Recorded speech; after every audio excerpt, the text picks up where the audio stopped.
Hello guys, எல்லாருக்கும் வணக்கம். நான் உங்கள் தமிழ் கண்ணன். ஸோ இன்றைக்கி நம்ம சேனலில் நம்ம என்ன பார்க்க போகிறோம் அப்படின்னு பார்த்தீங்கன்னா, ஒரு சூப்பரான ஒரு மூவி தான். என்ன மூவி அப்படின்னு பார்த்தீங்கன்னா, பரத்துக்கு ரொம்ப நாளுக்கு அப்புறம் ஒரு கம்பேக்கான ஒரு மூவின்னு கேட்டிங்கன்னா இந்த படத்தை சொல்லலாம். Once upon a time in Madras. So இந்த படம் வந்து பார்த்தீங்கன்னா மொத்தம் 4 குடும்பம் சேர்ந்தது தான் ஒரு கதை. ஸோ இந்த கதையை சேர்ந்தது எல்லாமே சேர்த்திங்கன்னா ஒரே ஒரு கன்று தான். சிம்பிளாக இந்த கதையோட ஒன்லைன் சொல்லலாம். ஒரு சின்ன பையன் வந்து பார்த்தீங்கன்னா ஒரு வீட்டில் மாங்காய் திருட போகிறான். ஸோ அந்த மாங்காய் வந்து பார்த்தீங்கன்னா திருட போகிறப்ப அந்த வீட்டு ஓனர் வந்து பார்த்தீங்கன்னா கூப்பிட்டு வான் பண்ணிடுறாரு. ஸோ அப்படி வான் பண்ணுறப்ப அந்த 8 வயசு சின்ன பையனுக்கு என்ன தெரிஞ்சிட போகுது. ஸோ அடுத்த நாள் அந்த சைடாக போகிறப்ப அந்த மரத்தில் ஏறி அந்த மாங்காய் பறிக்கவும் அந்த வீட்டு ஓனர் ரொம்ப கோவப்பட்டு ஒரு கன் எடுத்து அந்த பையனை சுட்டுறாரு.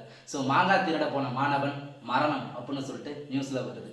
ஸோ நாம் செஞ்ச கொலை வெளியே யாருக்கும் தெரியக்கூடாதுன்னு சொல்லிட்டு அந்த செஞ்ச கொலையை அந்த கன்னை எடுத்துகிட்டு போயிட்டு ஆற்றுல போட்டாரு. அந்த ஆற்றுல இருக்கிற கன்னை ஒரு பெண்மணி எடுக்கிறார். ஸோ அந்த கன்னால் என்னென்ன பிரச்சனைகள் வரத்தான் இந்த படத்தோட முழு கதையும். படத்தை மிஸ் பண்ணிடாதீங்க. படம் வந்து பார்த்தீங்கன்னா 10க்கு 9.6 ரேட்டிங் கொடுக்கலாம், தாராளமாக இருக்குது. ஸோ எல்லாருமே இந்த படத்தை தேட்டரில் போயிட்டு பாருங்கள். ஸோ மிஸ் பண்ணிடாதீங்க. சூப்பரான ஒரு படம். தேங்க்யூ.